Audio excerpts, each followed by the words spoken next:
Buenas noches. 5.500 ucranianos viven actualmente en la región de Murcia y lo hacen en gran medida porque salieron de su país huyendo de la guerra.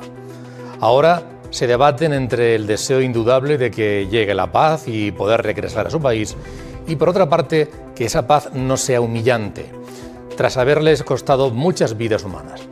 Pero las dudas se extienden más allá incluso, porque el megaactivismo de Donald Trump desde la Casa Blanca está generando incertidumbres en Europa, en el ámbito económico, en defensa, de relaciones. Una Europa que estaba en otras cosas y de pronto se ha encontrado descolocada. Bienvenidos.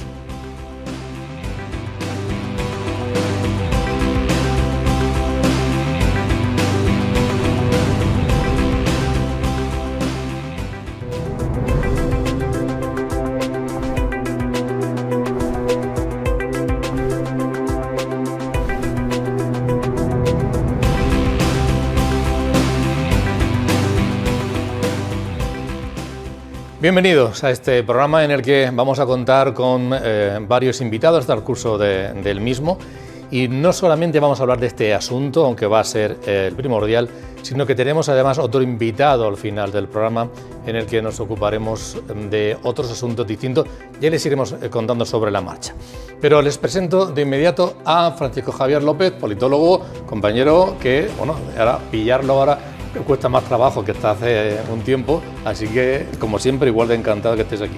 Bienvenido, buenas noches. De volver a casa siempre que se puede. Bueno, hay mucho de política y de sociopolítica y de geopolítica, ¿no? Sí, sí. En este asunto que analizaremos en los próximos minutos. Y mucho también de economía, decano de la Facultad de Ciencias Económicas y de la Empresa de la UCAM, Gonzalo Condosel.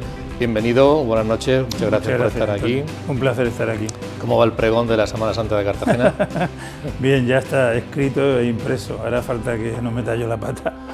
Seguro que será maravilloso.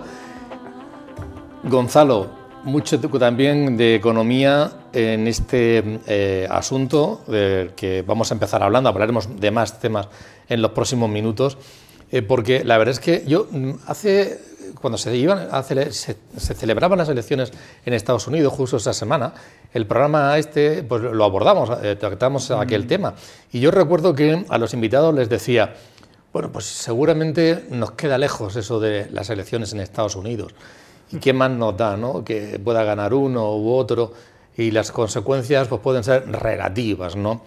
Al final está habiendo un mare magnum de toma de decisiones y de anuncios que evidentemente sí que tiene que ver, y mucho, Gonzalo, aquellas consecuencias de las elecciones, ¿no?, esos resultados, sobre lo que está pasando a nivel geoestratégico. Y tanto que tiene que ver. Yo creo que estamos viendo a un Trump desatado, mucho más que en su primer mandato, porque su primer mandato parece ser, ahora que se lee que había ciertos generales y ciertas fuerzas dentro de Estados Unidos que lo tuvieran maniatado, pero que en esta ocasión ya no están, y que por tanto ha vuelto con un equipo muy preparado, porque no hay que olvidar que por mucho que nos parezca un bravucón en muchas cosas, parece que tiene un equipo detrás muy potente. Y yo creo que lo que ha decidido dar en la mesa es un golpe tremendo para demostrar que Europa no es necesaria y que el nuevo orden mundial se lo van a ventilar entre China, diría yo India y Estados Unidos. Y con un invitado de excepción, que a mí me ha llamado mucho la atención, y es que las reuniones que se están haciendo para la paz en Ucrania, sin Ucrania, se están haciendo en Arabia Saudita, lo cual ha pasado un poco desapercibido, pero es muy significativo.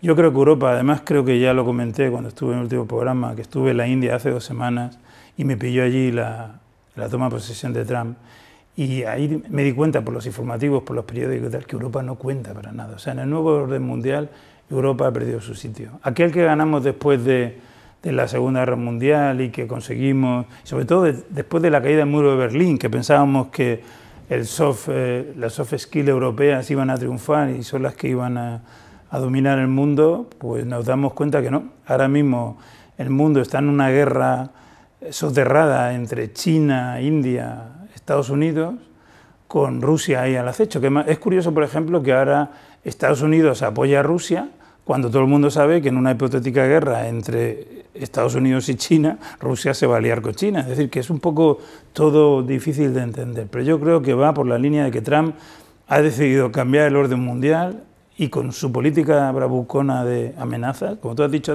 medidas y amenazas. Hasta ahora hay más amenazas que medidas, pero yo creo que esa es su forma de negociar. Nos ha dejado muy descolocados, ¿no?, a todos los europeos.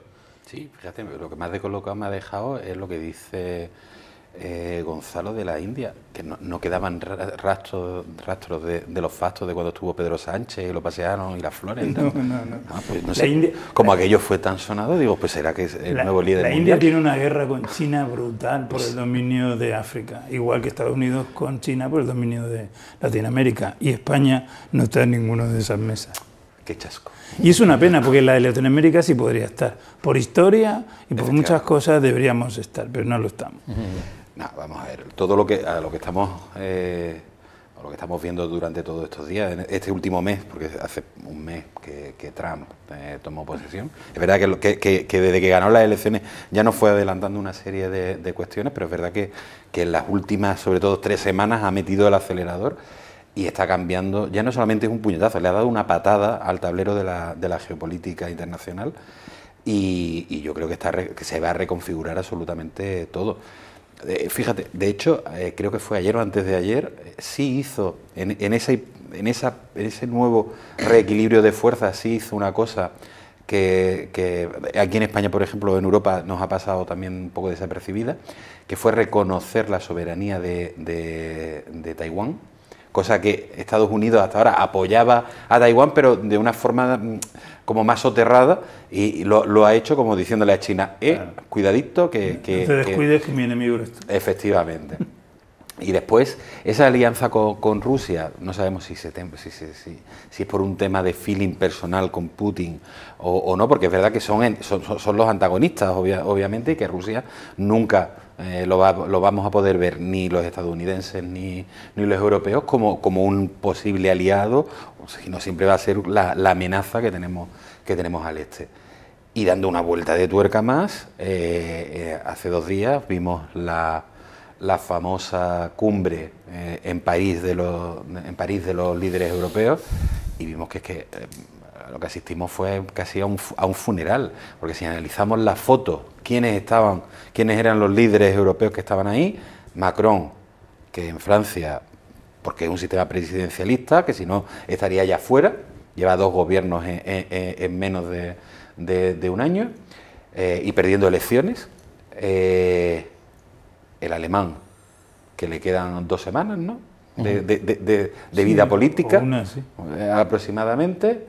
Von der Leyen, que está ahí por ese pacto contra natura de Partido Popular Europeo y Partido Socialista Europeo, pero que yo creo que cada vez tiene una mayor contestación dentro de la propia Unión Europea.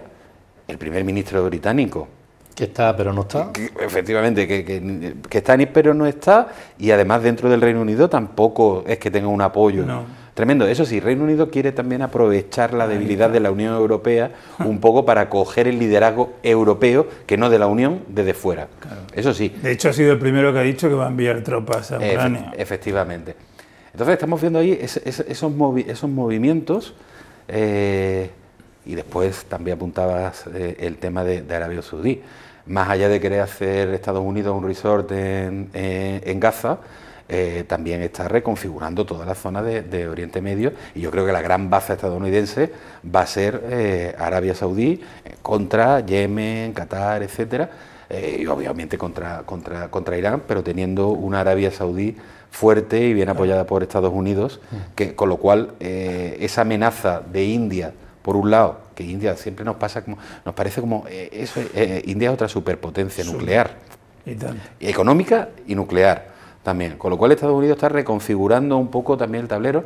Aquí en España, por ejemplo, ya nos han dicho que se quieren volver a quedar con la base de Torrejón de Ardoz, y no sé si con la de Morón era también, no me acuerdo, había otra más, había 2 bases que se las quiere quedar directamente, o sea que... Y añado una cosa, perdona, ojo a Ceuta y Melilla, que Marruecos, claro, en esta situación puede hacer alguna tontería, porque además no olvidemos, lo he explicado muchas veces, que Marruecos tiene el apoyo total de Estados Unidos, porque el primer país del mundo que reconoció a los Estados Unidos en 1777 fue el Reino Marroquí. Y ojo, que nos podemos llevar más sorpresas de las que creemos. Además de que hablemos de cuestiones genéricas a nivel internacional, entraremos también en cuestiones concretas en nuestro país. Pero vamos a seguir hablando de cuestiones internacionales. La verdad es que saben ustedes que cuando hay un punto caliente en cualquier lugar del mundo, mandamos a un enviado especial.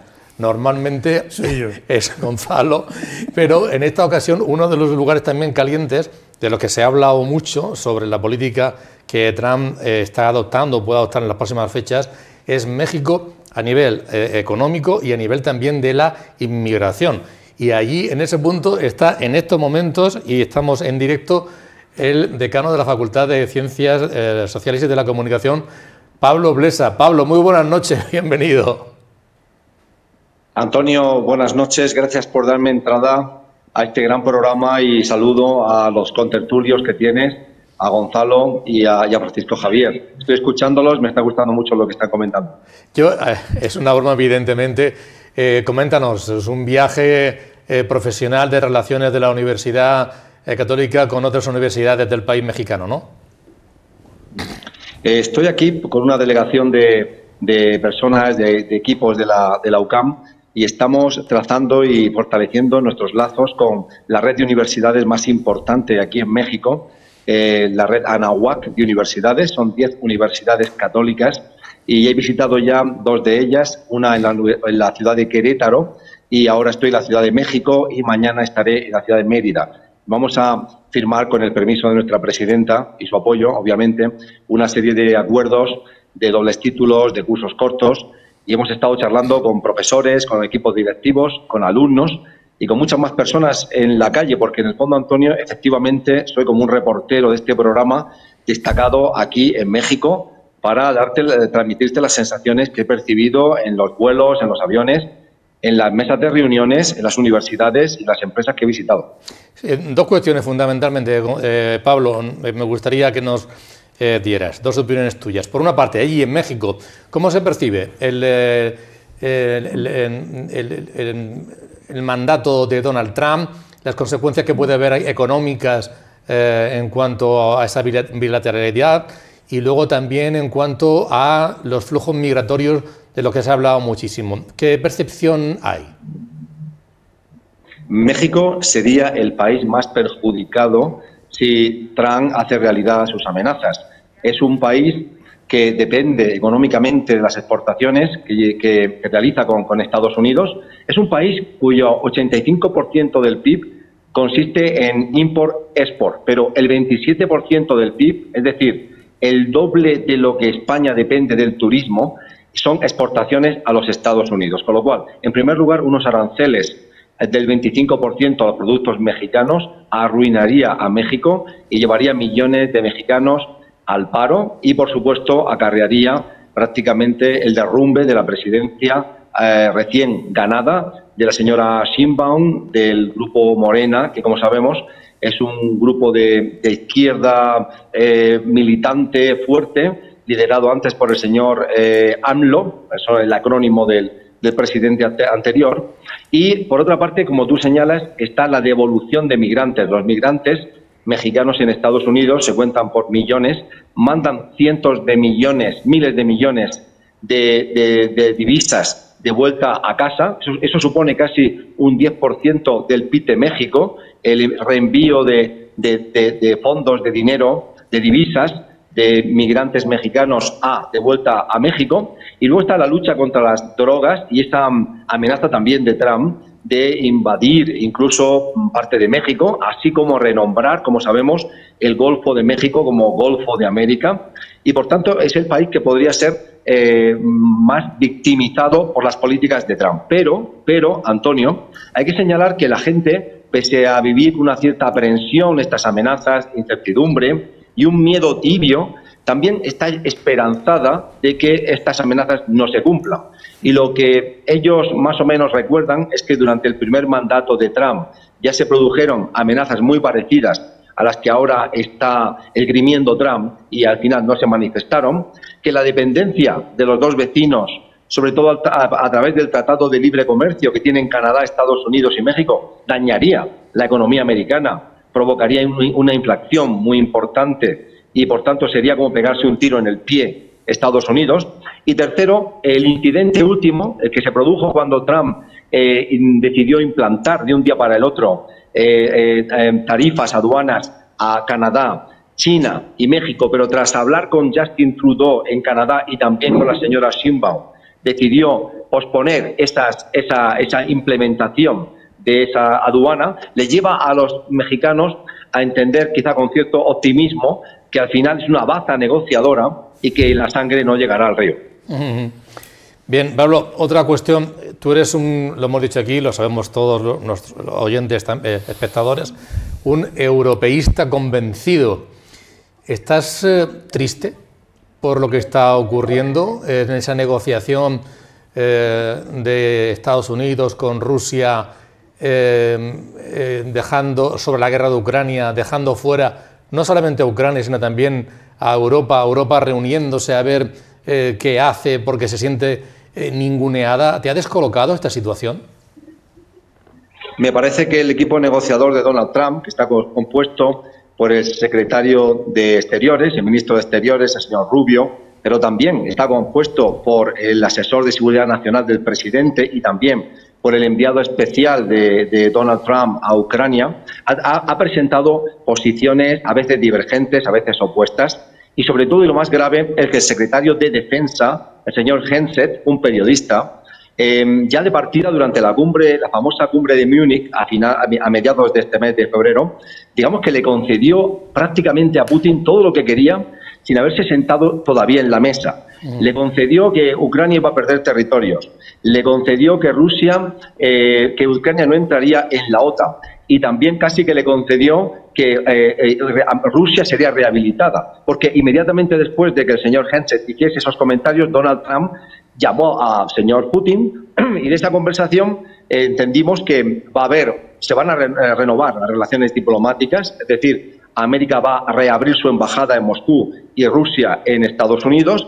El señor Trump ha declarado que le gustaría haber sentado de nuevo en el poderoso G7 a Rusia y hacer negocios con Rusia, así como firmar una paz por encima de las cabezas de partida de europeos y de ucranianos. Sin embargo, estaba escuchando las declaraciones que ha realizado el señor Rubio y esta otra parte del equipo de Trump tras reunirse con el señor Lavrov en Arabia Saudita, y digamos que ahora las cosas parecen un poquito más coherentes en cuanto a que se ha hablado de que debe haber una paz estable, sostenible y duradera en Ucrania, que debe haber garantías de que no se va a volver a las armas y no va a haber más, digamos, bocados al territorio ucraniano, y que todas las partes, Ucrania por supuesto y Europa, deberían estar de acuerdo con lo que finalmente se pacte en unas negociaciones que serían difíciles, agrias y largas. Entonces, ahora, en esta última parte, aún con el hecho de que Europa ha quedado ladeada y Ucrania humillada,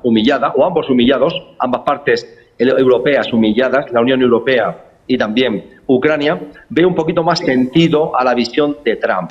Hay que concederle a Trump un único punto. Es verdad que la guerra lleva 3 años y medio en curso, que la guerra se está cronificando, que la guerra está triturando recursos, dinero, oportunidades y especialmente vidas, y que es cierto que esa situación no se puede mantener de manera perenne. Pero al mismo tiempo, el punto de vista mío personal y de los europeos, tal vez de los países europeos, es que si la guerra se mantuviese hasta mediados de 2025 o un poco más, Rusia estaría quebrada, no podría mantener su economía, no podría mantener su gasto militar, y ahí encontraríamos una Rusia más proclive a concesiones que la que tenemos actualmente, que está ganando en el terreno de batalla y está ganando en el terreno diplomático, y ahora tiene un presidente que le está concediendo de antemano casi todo aquello que Rusia ha pedido en el pasado.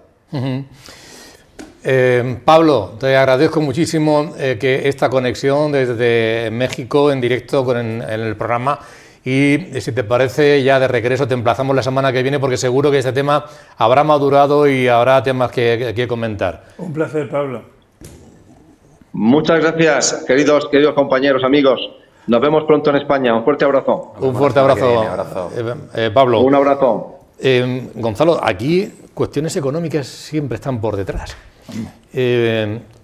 Porque bueno, sí, la paz, negociamos uno con el otro, pero detrás está concesiones, acuerdos económicos y hasta el tema este de las tierras raras. Coméntanos qué es eso de las tierras raras, que igual si Ucrania se pone blanda, pues termina Trump llegando a cierta concesión, ¿no?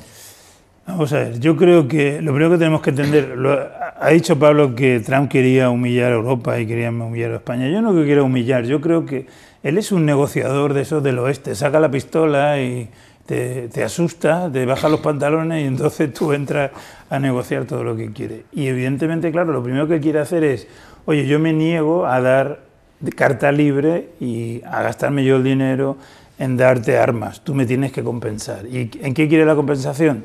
Pues esas famosas tierras raras no son más que minerales, son minerales como el litio, por ejemplo, minerales extraños que se utilizan en los móviles, se utilizan en los microchips y que son un poco el futuro y por lo tanto le ha llegado a pedir el 50% de las riquezas que están concentradas, es verdad, en Ucrania, porque al final no nos equivoquemos que todo se mueve por el dinero y por los recursos que Estados Unidos está gastando en esta guerra. Pero hay una cosa que sí me gustaría dejar clara y es que no pensemos que Trump quiere dejar a Europa o quiere anular a Europa. No, no. Yo creo que Trump entiende que Europa tiene que ser un interlocutor. Simplemente, desde mi punto de vista, está reequilibrando las fuerzas, está dejando bien clarito quién manda aquí y que Europa siempre estará a lo que diga Estados Unidos. Y por eso está haciendo estas posiciones tan extremistas y poniendo estas condiciones. Y además, no olvidemos una cosa, Estados Unidos tiene una figura negociadora, que es Trump. Rusia tiene a Putin, China tiene a Xi Jinping. ¿Quién tiene Europa? Europa no tiene a nadie. ¿Quién tiene a Meloni? ¿Tiene a Macron? ¿Tiene a Sánchez? No tiene a nadie. Entonces, claro, esa dificultad de ponernos de acuerdo para contestar una cosa siempre nos lleva a la delantera, siempre está él dando el paso, porque no somos capaces de ponernos de acuerdo para reaccionar, pues imagínate para atacar nosotros, o sea, es imposible. Aquí lo apuntaba al principio del programa, en la región de Murcia, han llegado a estar viviendo, cuando se inició la guerra en Ucrania, más de 7.000 ucranianos, 2.000 de ellos regresaron a su país, pero 5.500 siguen viviendo en estos momentos en la región de Murcia. Larisa Ponomarenko es la presidenta de la Asociación de Ucranianos en la región de Murcia. Le hemos preguntado cómo está viendo ella este asunto, cómo ven los ucranianos este asunto, y los que viven aquí en la región de Murcia, y qué les parece esas negociaciones respecto de la posible paz sin contar con Ucrania. Cualquier negociaciones por paz de Ucrania sin Ucrania es inaceptable. Es que además el señor Trump de Estados Unidos incluso quería negociar con Rusia, incluso sin Unión Europea, y no nos parece ni justo ni adecuado. Realmente que yo creo que cada ciudadano de este mundo y sobre todo ciudadanos de Unión Europea no escuchan, porque durante estos 3 años estamos ucranianos que vivimos en varios países de Unión Europea, estamos diciendo que nosotros protegemos no solo territorio ucraniano, protegemos principios democráticos del mundo. Entonces, yo creo que queremos hablar sobre paz seguro y estamos en contra de negociaciones sobre Ucrania sin Ucrania. ¿Cómo justificamos? Es que como si fuera tienes que partir tu cuerpo y dejar al otro. No. Javier, aquí en la región, aquí en España también habrá su debate sobre este asunto, ya lo está viendo, ¿no? Pero es evidente que se ha hecho un planteamiento, hay una percepción de que en Europa, Europa va a incrementar su gasto en defensa, en el ámbito militar, y que España tiene que subir hasta el 2029 hasta 36.500 millones de euros, el 2% del PIB. Ya se ha dicho que ya ha comenzado, porque a los militares les va a pagar 200 euros más al mes, acabo de leer, en las próximas fechas. ¿Eso va a generar tensiones en el seno del gobierno, o cuando hay algo tan por encima al final sale adelante? Sí va a generar, y de hecho ya está generando tensiones. El lunes por la mañana la vicepresidenta segunda, la señora Díaz, en una entrevista en ¿cómo se llama? Lo de los masajes. En Televisión Española dijo que no hacía falta aumentar el gasto, que lo que había era que racionalizar y quitar de aquí, ponerlo aquí y ya está, pero que de subir un solo euro más en defensa, que sumar, por supuesto que no. Podemos, que aunque no es socio del gobierno, pero sí es un apoyo parlamentario, también ha dicho que tururú.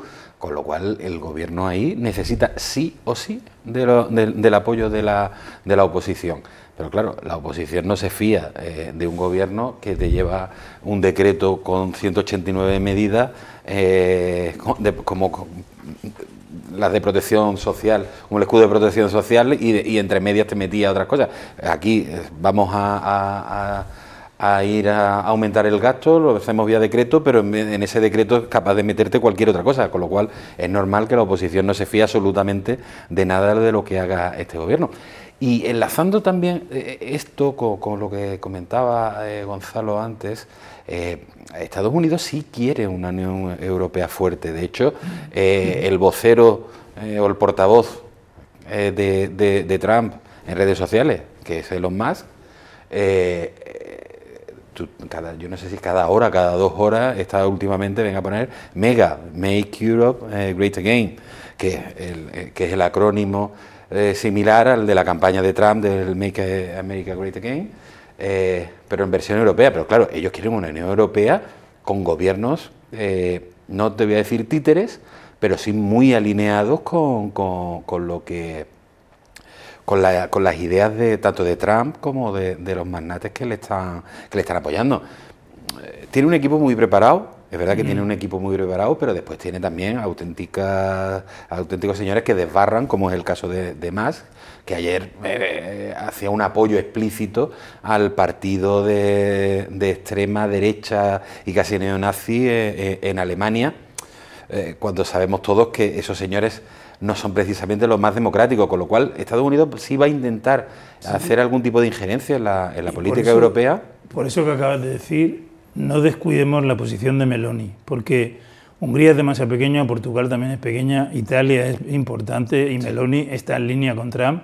Sí, pero Meloni... no lo descuidemos, aunque ahora está callada ahora, pero sí, no lo descuidemos. Pero dentro de lo que se ha dado en llamar la extrema derecha europea, que además ahora está dividida en dos familias, ya vimos la semana pasada en Madrid esa cumbre en la que, por ejemplo, no estaba Meloni, pero sí estaba Matteo Salvini, o sea, el que apoyaba a los independentistas catalanes y vascos no estaba, pero Meloni no estaba. Meloni, dentro de esa corriente más hacia la derecha, pese a todo, digamos, es lo más centrista que hay y lo más europeísta. Meloni sí entiende que Italia necesita de la Unión Europea, igual que la Unión Europea necesita de Italia, al contrario que, por ejemplo, la figura de Salvini.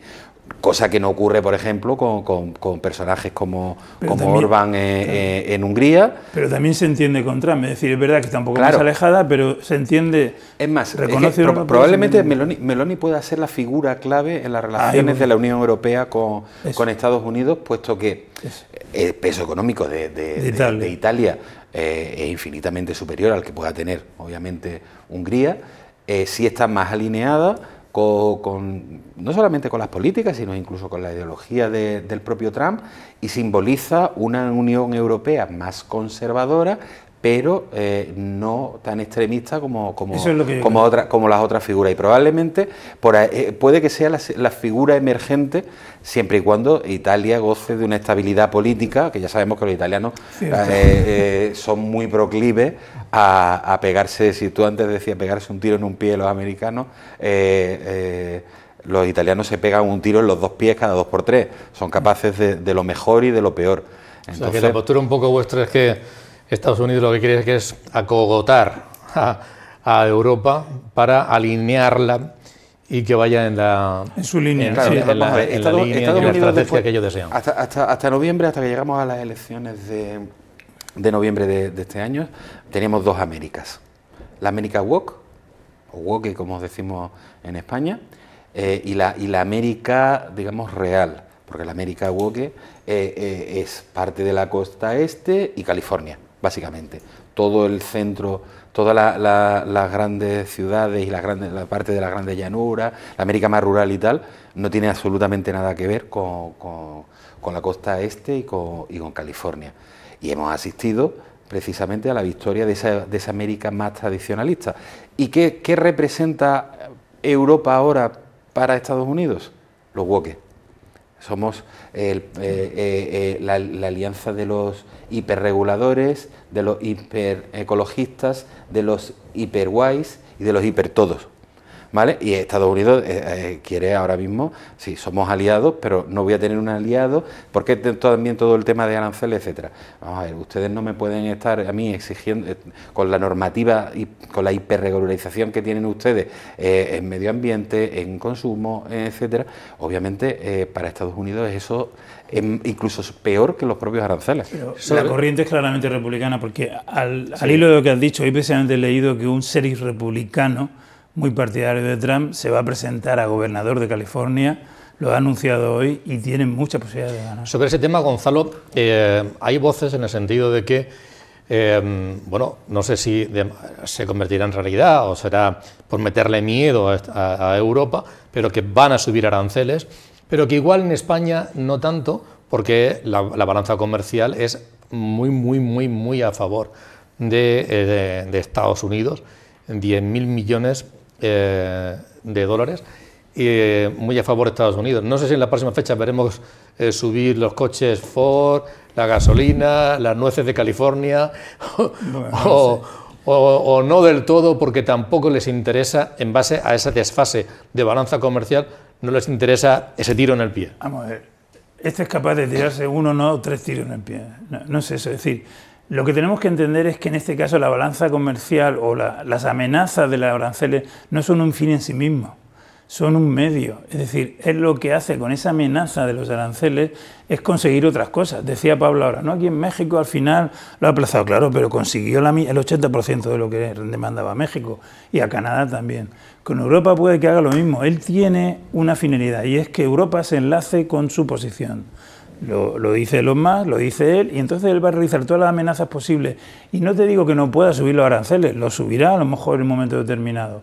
Ahora, está claro, dicho eso, que a España me le van a afectar si los sube, pero no van a afectar menos, porque es verdad, tú lo has dicho, que el déficit comercial que tenemos con Estados Unidos es de 10.000 millones a favor de ellos, no está en contra, que las exportaciones que nosotros a Estados Unidos apenas son un 5% de las exportaciones totales, estamos hablando de 18.000 euros frente a 384.000 euros, es decir, que nos va a afectar menos. Pero repito, no pensemos que Trump se ha vuelto loco y quiere poner aranceles, no, el arancel es su pistola, es su K-47 o su Colt 22 para amenazar a la gente para conseguir lo que él quiere. Hoy, estas semanas van a estar aquí en la región de Murcia diversos líderes nacionales. El martes estaba Alberto Núñez Feijóo, el presidente del Partido Popular, a nivel nacional. El día 2 de marzo va a estar el secretario general del Partido Socialista y presidente del Gobierno, Pedro Sánchez. Eso, al menos que sepamos, es posible que haya alguna visita más. No sabemos por qué en tan pocos días se están produciendo, pero eso es una realidad. De las declaraciones que hizo el martes Alberto Núñez Feijóo, le preguntamos por dos cuestiones. Una de ellas, precisamente, su posicionamiento sobre estas negociaciones de paz respecto de Ucrania, y luego también aquí a nivel ya de la región de Murcia quiso lanzar un mensaje que tiene que ver con el sector agroalimentario. Vamos a escucharlo. Que se inicien negociaciones para intentar poner punto y final a la guerra de Ucrania es una buena noticia. Están a punto de cumplirse 3 años, miles de personas han muerto, se ha devastado muchas ciudades ucranianas. Es una buena noticia el interés por finalizar la guerra, pero no sirve cualquier paz. Debe de ser duradera y justa, y no un prolegómono de otras nuevas agresiones. Vamos a seguir con el campo español, vamos a seguir diagnosticando los retos de forma clara y buscando respuestas para cada uno de esos retos. Y a esto he venido hoy a Murcia, a decir muy claramente que estamos en contra del sectarismo climático y de la voracidad fiscal del Gobierno actual. Que el agricultor elija cómo quiere tributar, si quiere tributar por el último ejercicio o por la media de los últimos 3 años. Hay que permitirles compensar años de mayor rendimiento, buena cosecha, con años de menor rendimiento, peor cosecha.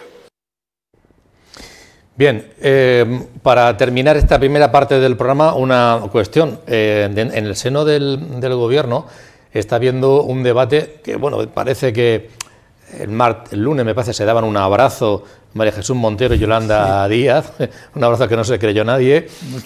Sí, pero porque luego continúan en las suyas.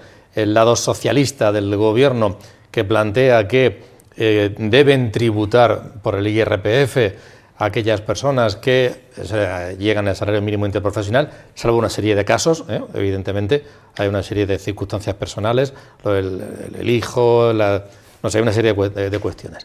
Pero de manera sencilla sí que deben hacerlo, y deben hacerlo porque el salario mínimo interprofesional ha llegado a los 16.576 euros, mientras que el mínimo para no tributar es de 15.876. Dice Montero que es un salario ya digno y que, por tanto, no hay por qué dejarlo fuera. Mientras que la parte de Sumar dice que para nada, que sí que tienen que quedarse exentos. No parece que nadie vaya a ceder. Me gustaría que una valoración más económica, Gonzalo, sobre esa cuestión, esa tributación, por qué no se han movido, ¿es algo político o es algo económico? ¿Pierde el Gobierno? Y luego también una valoración más política tuya, Francisco Javier, sobre, bueno, ¿por qué no han visto estas cosas antes? No sé si es una puesta en escena, un rifirrafe, que no sé quién sale ganando y quién sale perdiendo. Yo te voy a hacer un mix. O sea, me parece fantástico. Te voy a hacer un mix. Lo primero, me voy a posicionar. Yo creo que es inmoral que se tribute por el salario mínimo. Yo lo pienso, y eso es mi posición personal. Ahora, ¿qué creo que está pasando aquí? Hay dos posturas claramente. Una es electoral, por parte de la señora Rosa Díez, y otra es fiscal, por parte del Gobierno. Me explico. La señora Rosa Díez sabe que de todas esas personas que tendrían que fiscalizar, solo 1 de cada 5 va a pagar además. Es decir, que 4 de cada 5 no van a pagar. Por lo tanto, a pesar de todo este ruido, sí, realmente este ruido, 4 no tributarían. 4 no van a tributar de cada 5. Es decir, ¿eso qué quiere decir? Quiere decir que simplemente ella está subrogándose a esa defensa de que no tienen que pagar lo de la renta mínima porque le produce una resurrección electoral que necesita, porque en los últimos meses estaba hundida, perdida. Esa es la posición de esta señora. ¿Y la posición del Gobierno cuál es? Si yo elevo ese mínimo que tú has dicho que está en 15.000 euros para tributar, el problema no es toda esa gente que va a pagar, el problema somos todos. Es que todos vamos a dejar de tributar por esa diferencia entre los 15.000 y los 16.000. Por lo tanto, esos 1.000 y pico de diferencia no lo vamos a pagar ninguno de nosotros. El límite va a subir. Y ahí el Gobierno va a perder un montón de dinero en la recaudación. Por eso es por lo que el Gobierno se niega. O sea, no solamente perdería ese 1 de cada 5, sino que perdería más del resto. De ti, de mí y de Javier, porque yo no tributo hasta los 15.000, ahora no tributaría hasta los 16.000, por lo tanto, de mi renta hay 1.000 y pico que deja de tributar también, y eso es muchísimo dinero. Por eso el Gobierno tiene esa posición, que es puramente económica, y por eso la señora Díaz tiene esa posición, que es puramente electoralista. ¿Qué pasa? Pienso, no van a dejar en ningún caso que el PP y Sumar voten juntos, por lo cual llegarán a un acuerdo, es decir, van a llegar a un acuerdo. Esa postura electoralista y esa postura fiscalista tendrán que encontrarse. No sé dónde, pero se encontrarán. Javier. A ver, Yolanda Díaz ahora mismo es la protagonista principal de The Walking Dead. Es un cadáver político que intenta volver. Efectivamente, que intenta volver, pero ya lo estamos viendo en todas las encuestas. Cómo Sumar cada vez es más restar y al propio Gobierno le interesa mantenerla simplemente por darle un carácter como más de izquierdas al propio Gobierno, pero realmente ni ella ni el ministro Bustinduy, Jolines, que es que una compañía aérea ha hecho una campaña basada en la imagen del ministro de Consumo de este país, disfrazado de payaso, y el gobierno de este país no ha levantado, no hemos escuchado a ningún ministro del Partido Socialista diciendo esto es intolerable que los señores de Ryanair digan que el ministro Bustinduy es un payaso. No ha habido nadie. Es decir, Sumar es un adorno que hay por ahí en el gobierno y punto, y ya está. Les interesa mantenerlo, pero el Partido Socialista lo único que está haciendo es capitalizar ese abrazo del oso para intentar quedarse con todo el electorado de Sumar, y las voces del señor Arens, del señor Bustinduy o de la señora Díaz le importan entre 0 y nada. Con lo cual no va a haber problema. La postura de María Jesús Montero va a ser la que va a imperar. Nos viene mal realmente, no solamente a las personas que cobran el salario mínimo interprofesional, sino a todos, porque todos vamos a tributar realmente más. Es como cuando hace 2 años o 3 años le subieron las pensiones, no me acuerdo exactamente qué cantidad fue a los pensionistas, y yo me acuerdo que la pensión de viudedad, que hasta ahora nunca tributaban, y empezaron a tener que hacer la declaración de la renta, y si les habían subido creo que eran 200 euros, y tuvieron que pagar después en la declaración 300. Pues básicamente es eso a lo que estamos asistiendo.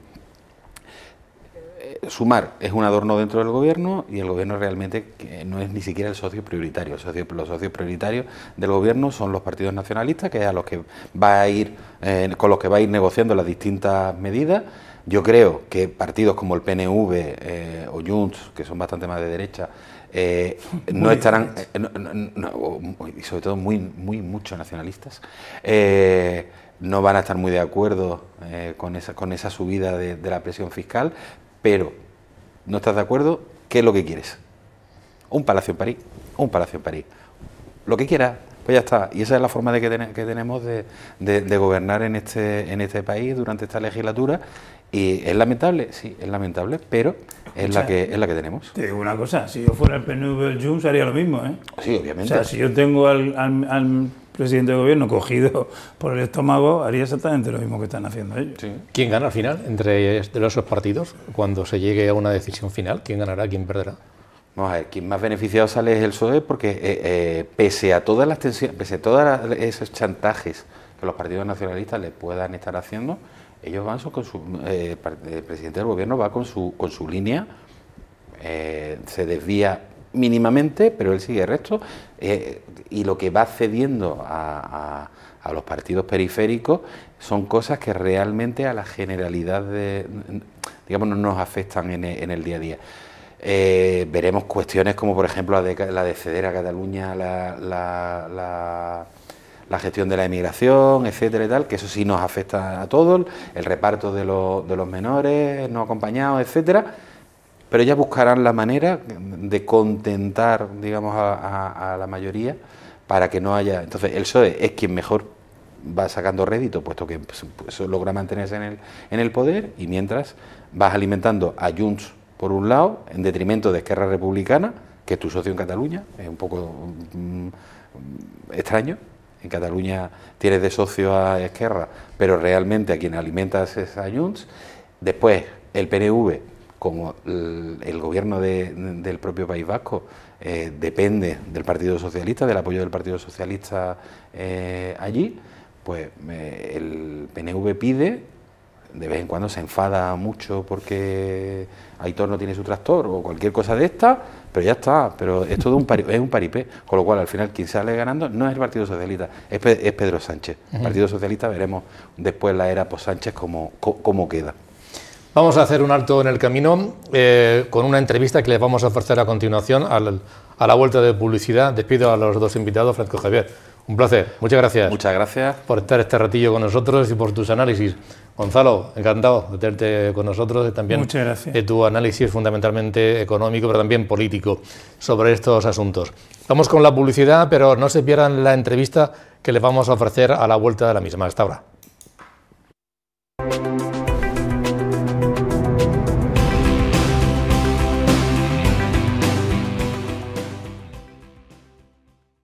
Continuamos con el programa. Yo les decía al principio y también hace un instante, antes de la publicidad, que no se perdieran en absoluto la entrevista que le íbamos a ofrecer a la vuelta porque iba a merecer la pena, sin duda alguna. Y es que hoy jueves se está celebrando en la Universidad Católica de Murcia las segundas jornadas de Derecho Canónico, Economía al servicio de la misión de la Iglesia. Y una de las personas invitadas, la verdad es que el panel de ponentes ha sido excepcional, una de las personas invitadas es Fernando Jiménez Barriocanal. Él es el vicesecretario de Asuntos Económicos de la Conferencia Episcopal y ha hecho un hueco en su agenda en esa jornada tan apretada para estar con nosotros aquí en el debate. Fernando, muy buenas noches, muchísimas gracias por atendernos. Además, Fernando es una persona muy querida en esta casa, entre otras cosas por su, y me consta personalmente, excelente amistad con nuestro fundador, con José Luis Mendoza, así es, ¿no? Pues una amistad muy grande, desde antes de que se creara la fundación ya nos conocíamos y hemos visto crecer esta maravillosa casa y este maravilloso proyecto. Muchísimas gracias. Dentro tan solo de un mes y medio, un poquito menos tal vez, y de ahí fundamentalmente la entrevista que queremos hacerle, se abrirá el plazo para la presentación de las declaraciones de la renta y habrá, como siempre, dos opciones y tendremos mucha información en el sentido de peticiones de marcar la casilla de la Iglesia o la casilla de labor social, me parece. Algo. Fines sociales. Fines sociales, exactamente. El año pasado ocurrió una circunstancia y es que creció y además bastante el número de personas y de dinero que se destinó, que los ciudadanos decidieron destinar a la Iglesia. En concreto, 23.600.000 euros más que el año anterior y 200 y pico mil personas más también que el año anterior. Ese crecimiento, yo no sé si lo han valorado, si puede ser algo puntual o es alguna tendencia, marca algo, ¿tiene alguna lectura? Bueno, la realidad es que es un crecimiento que viene siendo acumulado durante varios años. En los 3 últimos años, más de 500.000 de declarantes nuevos han asignado a favor de la Iglesia Católica, ¿no? Lo cual, bueno, pues nos da, la verdad es que un profundo sentimiento de gratitud, no solo a ellos, sino a los cerca de 9 millones de contribuyentes que cada año confían en la labor de la Iglesia Católica en España, en lo que supone y en ese simple gesto a la hora de hacer la declaración de renta, que no es el mejor momento para hacer grandes disquisiciones filosóficas, pues acordarte de que ese sencillo gesto pues va a hacer mucho bien, ¿no? Son, como usted ha dicho, 23 millones de euros y ese crecimiento ha sido muy importante en España y, por supuesto, también aquí en Murcia. En total, 382 millones de euros en el año pasado, en la declaración del año pasado. ¿Se espera también que este año pueda seguir ese incremento o ya deja de ser razonable que se produzca? Pues nosotros pensamos que sí. Debido a varias cosas, ¿no? En primer lugar, porque cada vez hay más contribuyentes, cada vez hay más personas que hacen la declaración de la renta, porque cada vez hay más personas que trabajan en nuestro país y también porque según se van haciendo campañas, llevamos ya unos cuantos años haciendo campañas, mostrando lo que la Iglesia es, lo que la Iglesia supone para la sociedad en todos los campos, no solo en el campo estrictamente evangelizador o de acompañamiento a las familias. En los momentos más importantes de la vida está la Iglesia acompañándonos, ¿no? Cuando nacemos, cuando adquirimos el uso de la razón, cuando nos casamos, cuando tenemos dificultades, ahí está la Iglesia en ese campo, en la actividad educativa, la actividad cultural y por supuesto también la actividad asistencial, ¿no? Todos los años publicamos una memoria donde explicamos qué se ha hecho con ese dinero y lo que ha supuesto ese dinero en el bienestar de todos los ciudadanos de nuestro país. Yo he hecho referencia a datos globales a nivel nacional, pero en la región de Murcia también esa tendencia es similar. Sí, la verdad es que nosotros agradecemos mucho a los contribuyentes murcianos. La Comunidad de Murcia es la cuarta comunidad con con más porcentaje de asignantes de toda España, está 8 puntos, casi 9 puntos por encima de la media comunitaria, lo cual, de la media nacional, lo cual es un dato estupendo. Son 11,3 millones de euros los que se recaudaron el año pasado, lo cual supuso 1 millón de euros más, casi un 10% más que el año anterior. Son más de 300.000 los declarantes que asignan a favor de la Iglesia Católica aquí, y por ello les damos las gracias a todos los que están con ese sencillo gesto apoyando a la Iglesia Católica, e invitamos también a todos aquellos que ahora se incorporan o cuando vayan a recibir su borrador de la renta, ya enseguidita, el mes que viene, pues que comprueben que esa casilla está disponible y que hagan ese gesto solidario de marcar la X. Seguramente hay muchas personas que tienen claro a dónde va ese dinero cuando se marca la X de la Iglesia, cuál es la finalidad, cuál es el destino, pero también seguro que habrá muchas personas que no lo conozcan. ¿Qué se hace con ese dinero? Ese dinero, que lo sepan todos los que nos están viendo, lo recibe la Conferencia Episcopal Española, lo recibo yo.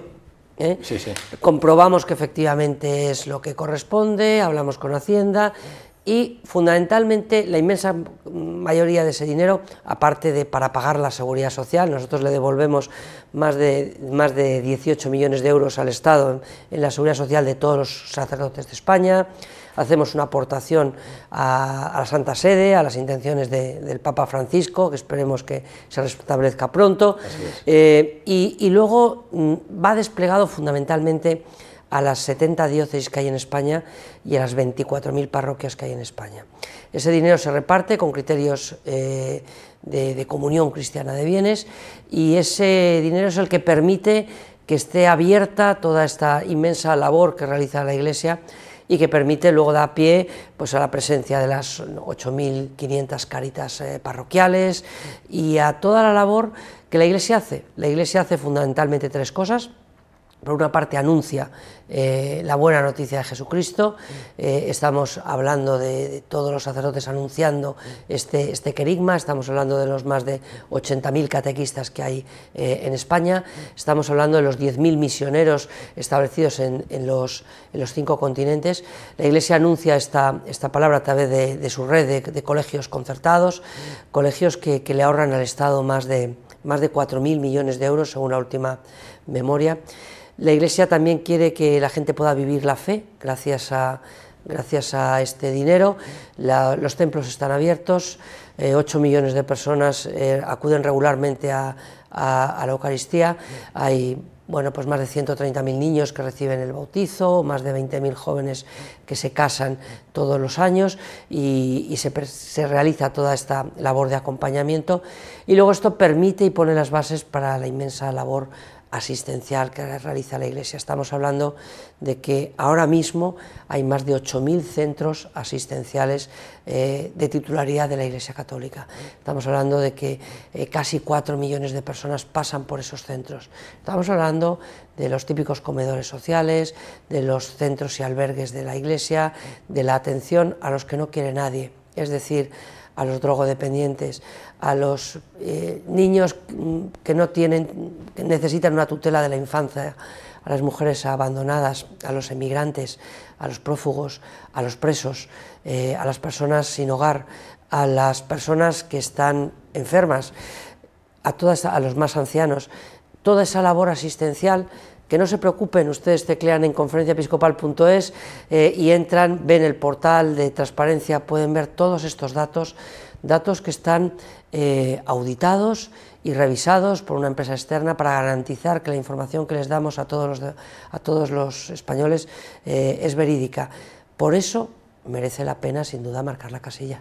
Es decir, que aunque se recaude ciertas cantidades de dinero en la región de Murcia, o desde Cataluña o en Andalucía, luego lo que se ven son necesidades globales y hay una redistribución en función de las necesidades. No estaría mal que ustedes les asesoraran a la Administración Central que con la financiación autonómica aquí en la región de Murcia siempre nos estamos quejando porque recibimos menos de lo que se debe, en otros lugares también. Es un esfuerzo, no es fácil ver qué necesidades hay y cómo se redistribuye. Pero tiene que ser así, es decir, hay sitios que lo necesitan más.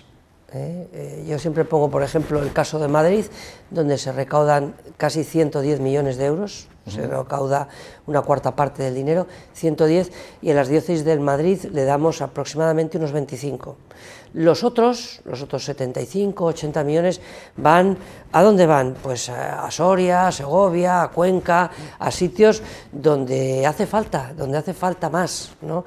Hay un criterio de solidaridad que además lo entienden muy bien todos los obispos, saben que donde hay más necesidades es donde hay que ir a más, y este reparto, pues normalmente quiero decir que se aprueba prácticamente en votación secreta y prácticamente siempre por unanimidad de todos los obispos de España. Puede llamar la atención una circunstancia. Se oye con frecuencia desde determinados voces especialmente que hay una desafección de la ciudadanía, de la sociedad cada vez mayor, de la Iglesia. ¿Y cómo se entiende que eso pueda ser cierto y que, sin embargo, es cada vez mayor el número de personas que deciden destinar de su declaración de la renta un dinero a la Iglesia? ¿Es una contradicción o no hay contradicción? Bueno, yo creo que es una contradicción evidente. Es decir, que cuando salen los distintos sondeos de opinión del CIS o de otras instituciones y la Iglesia parece muy mal valorada, son sondeos, son encuestas, son 1000 entrevistas donde se ofrece una visión. La realidad es que la asignación tributaria no es una encuesta ni un sondeo, es un referéndum al cual la Iglesia se somete voluntariamente todos los años. Detrás de estas 7,9 millones de declaraciones, lo cual da pie a que con las conjuntas sean 9 millones de declarantes, hay nombres y apellidos. Hay nombres y apellidos. El año pasado fueron 316.625 declaraciones en la región de Murcia, con la asignación de la renta, el 42%, la media nacional es del 33%, por eso digo que son 9 puntos más, y agradecemos mucho a los murcianos este esfuerzo. Bueno, yo creo que la gente sabe que a la hora de la verdad, la Iglesia comete muchos errores y es pecadora, sin duda alguna, pero a la hora de la verdad, si tú necesitas una ayuda, sabes a dónde vas. Los pobres no van a las puertas de los partidos políticos a pedir dinero, que quede claro. Las personas, el otro día yo estaba con el secretario general de prisiones, pues tenemos un problema con el convenio con el gobierno, y dice, por favor, no os vayáis. Tú sabes la labor que realizan los 90 capellanes y los 2.300 voluntarios en las cárceles, gracias a los programas de reinserción, de acompañamiento. Cuando uno entra a descubrir la labor de la Iglesia, dice, pues oye, meterán la pata, pero es una institución que merece la pena ayudar. Algo he dicho antes, pero por profundizar un poquito, ¿hay una labor de control del gasto, de fiscalización y de transparencia? ¿Todo ese dinero? Pues evidentemente, nosotros todos los años, una vez que repartimos el dinero, hacemos una memoria y le pedimos a una de las 4 grandes auditoras multinacionales a nivel mundial que venga a verlo, que venga a ver cómo se ha repartido el dinero, que venga a ver que efectivamente el dinero ha llegado a cada sitio. Y no solo eso, sino que revise realmente que cada uno de los datos, de los miles de datos de los que informamos en esa memoria, no solo la parte económica, sino toda la actividad que realiza la Iglesia, se ha realizado de una manera congruente y seria. Y lo hacemos por un compromiso con la sociedad, porque nos tomamos muy en serio la transparencia y porque sabemos que el que quiera conocer la actividad de la Iglesia tiene todo el derecho a conocerla y opinar de ella. Bueno, pues ese es el esfuerzo que llevamos ya muchos años haciendo, y yo creo que esto también va calando en la sociedad y se va dando cuenta que frente a otro tipo de opiniones que puedan estar más o menos interesadas, lo que es evidente es que cerca de ti siempre hay un agente de pastoral de la Iglesia dispuesto a ayudarte. Anualmente Cáritas hace unos informes francamente completos.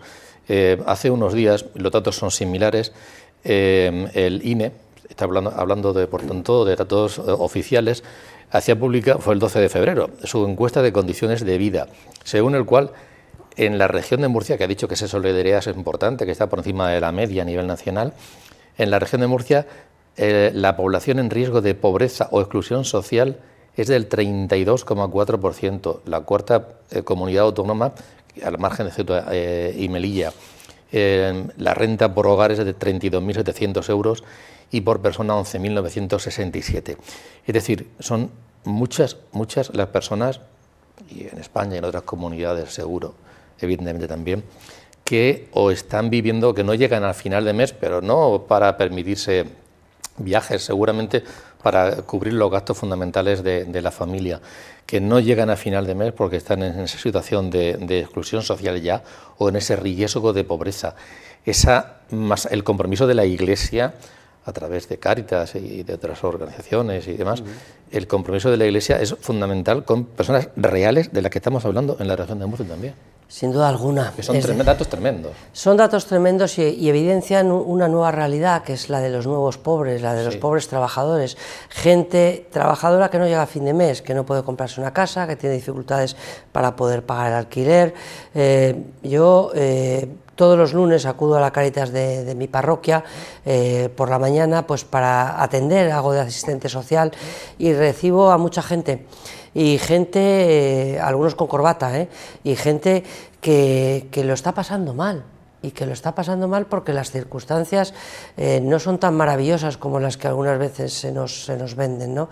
Y gente a la que hay que ayudar para que se pueda comprar unas gafas para su hijo, pues porque no tiene para poderlo comprar. Y donde dices, pero bueno, ¿y tú eres capaz con 70 euros de poder comer todo el mes? Y dice, pues lo tengo que hacer. Y esa es la realidad. Y les aseguro que las más de 8.900 Cáritas que hay distribuidas por toda España, y aquí unas cuantas en Murcia, saben de lo que estoy hablando. Y por supuesto, pues ahí está la Iglesia. Hablando de esas Cáritas, o de las parroquias en general, ya para concluir, hay una labor en la que nos hemos centrado en la conversación, y es esa aportación, esa donación económica, pero luego hay otras. Hay proyectos muy importantes de formación, ya no para que tengan la comida para esa semana, sino de formación para que puedan tener un empleo, un trabajo, en el que yo además personalmente conozco bien Cáritas aquí en Murcia, cómo están en esos proyectos, o la labor del voluntario, de personas del barrio, del entorno, que echan una mano en necesidades. Es decir, que las formas de colaborar y de ser solidario, exponiendo y haciendo realidad ese alma cristiana, es muy variado. Sin duda, hay oportunidad para colaborar por todos los lados, y uno se da cuenta que el cristianismo se encarna al final en la acción, porque uno ve en el rostro del otro a Jesucristo mismo, y de ahí viene toda la acción. Hay personas que pueden colaborar como asistente social, otros repartiendo comida, otros ayudando simplemente, siempre con la contribución económica, sabiendo que va a ir a ayudar a cosas concretas y a proyectos concretos de personas con nombre y apellidos que necesitan nuestra ayuda, y que ahí la Iglesia tiene que estar. Pues le agradezco a Fernando Jiménez Barrio Canal que nos haya atendido, que haya hecho este hueco, que haya estado además hoy en esta jornada aquí en la Universidad Católica de San Antonio de Murcia, y enhorabuena por esa labor en la Conferencia Episcopal. Muchas gracias. Muchas gracias a ustedes. Gracias. Terminamos nosotros, volveremos Dios mediante el próximo jueves. Hasta entonces, muy buenas noches.